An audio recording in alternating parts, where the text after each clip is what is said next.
ಚಿತ್ರದುರ್ಗ ಜಿಲ್ಲೆ ಮೊಳಕಾಲ್ಮೂರು ಕ್ಷೇತ್ರದ ಶಾಸಕ ಎನ್ ವೈ ಗೋಪಾಲಕೃಷ್ಣ ರಾಜೀನಾಮೆ ಪಡೆದು ಅವರನ್ನು ಗಡೀಪಾರು ಮಾಡುವಂತೆ ಒತ್ತಾಯಿಸಿ ಬಂಜಾರ ಸಮಾಜದ ಕಾರ್ಯಕರ್ತರು ಸೋಮವಾರ ಜಿಲ್ಲಾಧಿಕಾರಿ ಕಚೇರಿ ಬಳಿ ಪ್ರತಿಭಟನೆ ನಡೆಸಿದರು. ಇದಕ್ಕೂ ಮುನ್ನ ಪ್ರತಿಭಟನಾಕಾರರು ಪ್ರವಾಸಿ ಮಂದಿರದಿಂದ ಜಿಲ್ಲಾಧಿಕಾರಿಗಳ ಕಚೇರಿವರೆಗೂ ಮೆರವಣಿಗೆ ಮುಗಿಸಿ ಎನ್ ವೈ ಗೋಪಾಲಕೃಷ್ಣ ಅವರ ವಿರುದ್ಧ ವಾಗ್ದಾಳಿ ನಡೆಸಿದರು. ಎನ್ ವೈ ಗೋಪಾಲಕೃಷ್ಣ ಶಾಸಕರು ಆಂಧ್ರದ ಪ್ರೇಮಿಯಾಗಿದ್ದಾರೆ. ಆದ್ದರಿಂದ ಮೊಳಕಾಲ್ಮೂರಿನ ಶಾಸಕರನ್ನು ಗಡೀಪಾರು ಮಾಡುವಂತೆ ಅವರು ಒತ್ತಾಯಿಸಿದ್ದಾರೆ.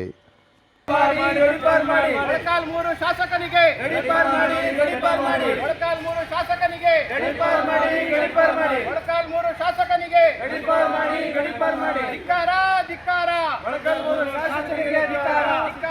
ಧಿಕ್ಕಾರ ಧಿಕ್ಕಾರ. ಮೊಳಕಾಲ್ಮೂರು ಶಾಸಕರಾದಂಥ ಎನ್ ವೈ ಗೋಪಾಲಕೃಷ್ಣ ಅವರು ವಿವಾದಾತ್ಮಕ ಹೇಳಿಕೆಯನ್ನು ನೀಡಿರುತ್ತಾರೆ.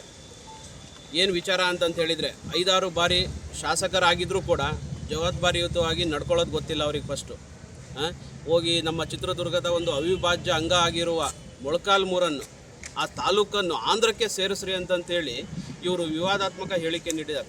ನಮ್ಮ ಕರ್ನಾಟಕದ ಅನ್ನ ತಿಂದು ನೀರು ಕುಡಿದು ಇವರು ಈ ರೀತಿ ಹೇಳಿಕೆ ನೀಡಿದ್ದಾರೆ ಅಂತ ಹೇಳಿದರೆ ಇದು ಬಹಳ ಖಂಡನೀಯ. ಇವರು ಎಲ್ಲರೇ ಅಷ್ಟು ಆಂಧ್ರದ ಮೇಲೆ ಪ್ರೀತಿ ಇದ್ದರೆ ಇವರ ಪೂರ್ತಿ ಫ್ಯಾಮಿಲಿ ಕರ್ಕೊಂಡು ಆಂಧ್ರದಲ್ಲಿ ವಾಸ ಮಾಡಲಿ. ಹೀಗೆ ಕೂಡಲೇ ವಜಾ ಮಾಡಿ ಮತ್ತು ಇವರಿಗೆ ಗಡೀಪಾರು ಮಾಡಬೇಕು ಅಂತೇಳಿ ನಾನು ನಮ್ಮ ಬಂಜಾರ ಸಮಾಜದಿಂದ ಆಗ್ರಹ ಮಾಡ್ತೀನಿ.